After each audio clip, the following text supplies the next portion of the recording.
Joining us now is Lee Schalk, the Vice President of Policy at the American Legislative Exchange Council, or ALEC. Thank you for your time today, Lee. Great to be here. Thanks for having me. Conservative governors, per an analysis by ALEC, won re-election by 7 to 40-point margins. So can you explain exactly why you think this is the case?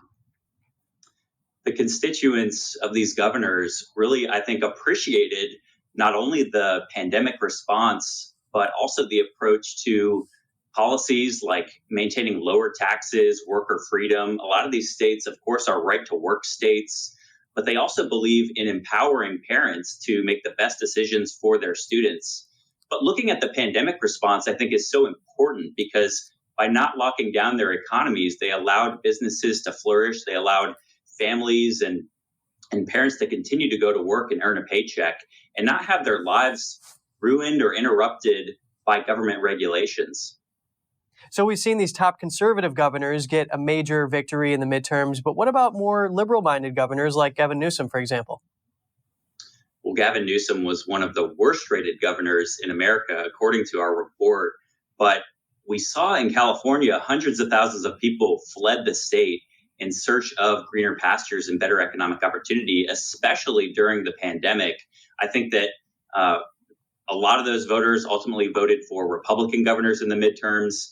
Can you explain a little bit more about these constituents migrating and going to other states that have leadership that aligns more with their values? Of course. Well, if you look at the latest Census Bureau data, particularly from the height of the pandemic, if you look at California or New York or New Jersey, we saw hundreds of thousands of people pack up and move. And this is a trend that's been going on for years now. California, in the latest congressional reapportionment, lost a congressional seat for the first time in its state history since the 1800s. But this was really, I think, exacerbated during the pandemic when hundreds of thousands of people moved to states that have lower taxes, in many cases, states that don't even impose a tax on income. There are 9 states nationwide like that, many of which have governors like Christy Gnome in South Dakota, Ron DeSantis in Florida, Chris Sununu in New Hampshire, who easily won re-election this year. Tell us a little bit more about Christy Gnome and her policies and how that helped her gain re-election. Yeah, Christy Gnome, I think, has become one of America's governors just based on her response to the pandemic, but also her approach to maintaining that low tax environment for businesses and families. I think she's really bragged about that for South Dakota and made sure that that's part of the state's brand. You know, people don't move to South Dakota for the weather. It's freezing in South Dakota in the winter, but they are moving there because of economic opportunity. So while states like California are shrinking in terms of population, even South Dakota is growing. And a lot of that is due to governors like Christy Gnome.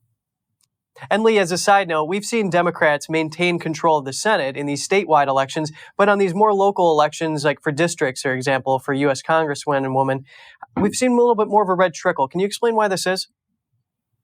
Well, I think there are a lot of factors here to unpack. Of course, we've talked a little bit about governors earning re-election. A lot of that is because they've built up the trust of their constituents. They're a familiar face. People understand them and their policies. But you also had a lot of newcomers running for the U.S. Senate, for example, who were new to voters.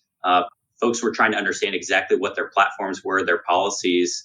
And, you know, I think for people who are in favor of more free market, limited government policies, there were some disappointing results. But it does look like the Republicans could gain control of the House with the way things are going. And we will end up with that split Congress in terms of the Senate favoring Democrats and the Republicans having control of the U.S. House. Lee Schalk, Vice President of Policy at the American Legislative Exchange Council, thank you so much for making the time today. Thanks for having me.